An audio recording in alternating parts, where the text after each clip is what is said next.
We can even visualize it on a map like this, where the color of each country represents how much coffee they drink per person. So much of the world loves coffee, and I agree. For me, there's nothing better than a morning latte. But for coffee to get to my favorite coffee shop, it first has to make it through a pretty long journey. We won't go bananas and get into the full geographic story of coffee, but in 2020, coffee is mostly grown in the bean belt, which is, oh, I'll just show you. My favorite coffee shop is much closer though, over on Elm Street. From my house, take a left at the end of the street, go to the bottom of the hill, and take another left, past the house where the gray cat is always sitting on the porch. A few blocks later, there's that beautiful garden along the side of the yellow house. Walk past there, take a right at the next corner, and the cafe is straight ahead. At least that's the mental map I follow every morning. We all have maps we use as tools to help us navigate or better understand where we are. And in geography, we use maps to study, analyze, and interpret spaces, places, and human-environment interactions. We use maps in all shapes and sizes to tell the story of the Earth. They're colorful, detailed, and lots of times difficult to fold. I'm Alize Carrere, and this is Crash Course Geography.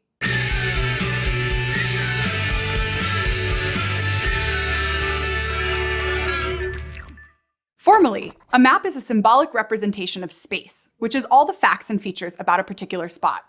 Maps can be used to compare spaces and places on Earth and beyond, or shape our sense of reality. Like when you search map on the internet, this world map is one of the first that comes up. A world map is a type of reference map. Reference maps can show mountains, cities, oceans, elevation, everything people might say, yep, that's there. But the Earth is almost spheroid, or a slightly wonky sphere. So this reference map also has to do the hard work of representing our three-dimensional world in just 2 dimensions, like taking the 3D Earth and squishing it onto paper or a flat computer screen. Imagine doing that with a tomato. What a mess. For cartographers, or map makers, it's a challenge with many solutions. They need to pick which data they want to focus on, and the type of map they pick often depends on what story they want to tell. For example, we might want to use these 3 maps to talk about the number of people in each country around the world. They're thematic maps, which visualize data about a particular topic across a space. Instead of being something we'd use to navigate on a cross-country road trip, thematic maps tackle abstract ideas, like average rainfall or voting results by political party, and explore how frequency, concentration, and patterns are distributed across a space. For example, these 3 thematic maps are designed to visualize population data. First, we have a choropleth map, which shows how a theme like population changes over a particular space using different colors or shadings of colors. This is shown in the map's key or legend, which unlocks the map and shows us how to get into the map and interpret it. Notice how the key moves from a light purple to a deep violet, depending on the population density, the number of people per some amount of area. When we look at this, we can tell pretty quickly the population density in most of South America is quite low. Except for the northern tip of the continent, there are between 0 and 25 people per square kilometer. But wait, as of 2020, Sao Paulo in Brazil is actually one of the 20 most populated cities in the world. So nowhere in Brazil has more than 25 people per square kilometer? Nowhere? Choropleth maps are useful because they quickly tell us which countries or regions belong in the same category overall. With a glance, we see Australia and Canada and Russia and most of South America all fit in the same population density category. But by shading a whole area, choropleth maps can make things look a little too simple, which can be a problem. They imply there's an evenness to whatever they're showing, even though there are parts of Sao Paulo with way more than 25 people per square kilometer, and other parts of Brazil with absolutely no people. Let's try a different thematic map that will let us be a bit more specific. A dot density map uses a dot to represent a key feature or attribute. The cartographer decided that each dot on this map represents 100,000 people. So while the choropleth map showed the general population spread out over an entire country, this dot density map has more granularity and shows where within a country people live. More or less. We can see the coasts of Brazil have more dots and more people. But take a look at the Sahara or Siberia. No one lives exactly where those dots are. The cartographer also decided where to place each dot to summarize population data. But it's a simplification that could mislead someone if they're not paying close attention, like we are. A dot doesn't necessarily mean 100,000 people live exactly there. Cartographers are always trying to make maps easily readable, but all the choices they make can influence accuracy. For example, if we changed how our dot density map is projected, or how the 3D Earth was flattened into 2D, the size and shape of the continents would shift, and so would the dots. We might accidentally imply some areas have a closer population density while others are more spread out. Our last thematic map for today is a cartogram map, which uses size to compare data, like population density, regardless of the actual space these regions take up on the Earth's surface. With this map, the really populous countries are giant, while ones with smaller populations are teeny. But it looks weird to us, or at least to me, because we're used to maps that tell us something about the physical space that countries and continents take up. India has a much bigger population, but in real life, Australia is a much larger country.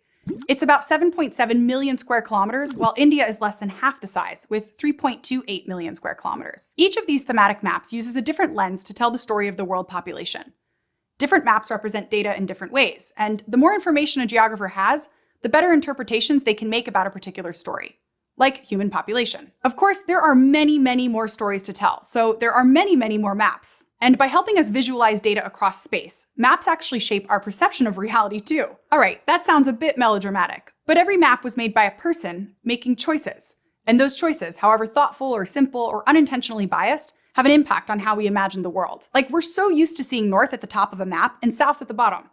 But why? Well, that's a choice made by a cartographer. Other cartographers tried something different with a fuller projection that unfolds the Earth and ends up with a completely different orientation without distorting anything. This map doesn't have Greenland at the very top of the map, like we might be used to. There's more than one way to represent Earth. By thinking about what a map was supposed to be used for, we can spot these obvious or not so obvious choices made by cartographers. For centuries, humans have been using maps as navigational tools to help us understand our physical surroundings. Stick charts like these are made of fibers from coconuts and shells that were developed by mariners from the Marshall Islands. These charts weren't used to navigate exactly the same way that we use maps today. They weren't carried along in the boats, but studied and memorized to get a better idea of the islands, waves, winds, and currents in the Pacific Ocean. Stick charts were personal.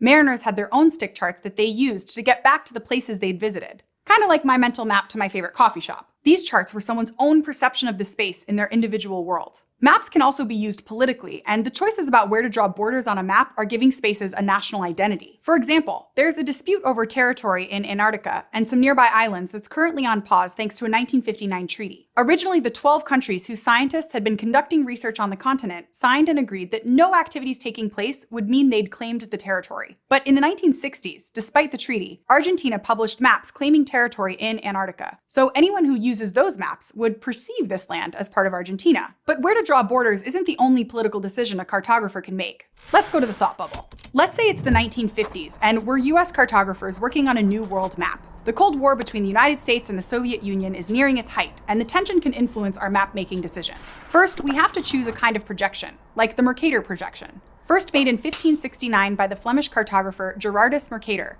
this type of map basically turns the spheroid Earth into a cylinder. The Mercator projection shows the lines of longitude, or meridians, as equally spaced and parallel vertical lines traversing pole to pole. The lines of latitude, or parallels, are also parallel lines on this map, but get spaced farther apart as we move north or south of the equator. On a globe, meridians aren't equally spaced, but curved together at the poles. With this layout, the scale gets distorted and areas farther away from the equator appear bigger than they really are. Like, look at Greenland. It's essentially the same size as all of Africa. It's not that this representation is wrong. Every map choice comes with its flaws. But by choosing a Mercator projection, the USSR looks large and menacing. That's just the beginning, so we sketch out country borders. And now it's time to add color. As US-based cartographers, red is our first choice for the USSR. In the West, red, or the Red Scare, are synonymous with fear of communism. Representing a major foe to the United States in red sends an immediate message to the viewer. But for further effect, let's add the hammer and sickle, weapons reminiscent of the scythe of death and the symbol of the Soviet era, which evoked fear in Americans. As you can see, with just a few map-making choices, we can actually help stir up some major nationalistic emotion. Thanks, Thought Bubble. Though the Cold War is over, our maps still reflect nationalistic fervor in more modern times. We like to think of data and numbers as being objective, but how data is displayed on maps can affect what people believe about the world. Like, these two maps both show the Hispanic population in Florida based on the 2000 census. They look like very different maps, but it's actually the same data. Maps can even be used to tell stories about societal problems. On this map, major chemical accidents, environmental disasters, freak weather patterns, and deforestation are all included with different symbols. So looking at this map might make you feel like the Earth experienced great environmental stress in the 1980s and 1990s. And that's a choice the cartographer made. Maps can make strong arguments because they pull a lot of visual information together, which can increase our awareness about certain issues, or greatly skew our understanding of the world. Maps are powerful tools, and they'll be a crucial part of our journey through geography. But we can't rely on just one map. Every map is telling a particular story with how it's visualizing data, and it's our job to think critically about what's being presented to us. Many maps and borders represent modern geopolitical divisions that have often been decided without the consultation, permission, or recognition of the land's original inhabitants. Many geographical place names also don't reflect the indigenous or aboriginal people's languages. So we at Crash Course want to acknowledge these people's traditional and ongoing relationship with that land and all the physical and human geographical elements of it. We encourage you to learn about the history of the place you call home through resources like nativelands.ca and by engaging with your local indigenous and aboriginal nations through the websites and resources they provide.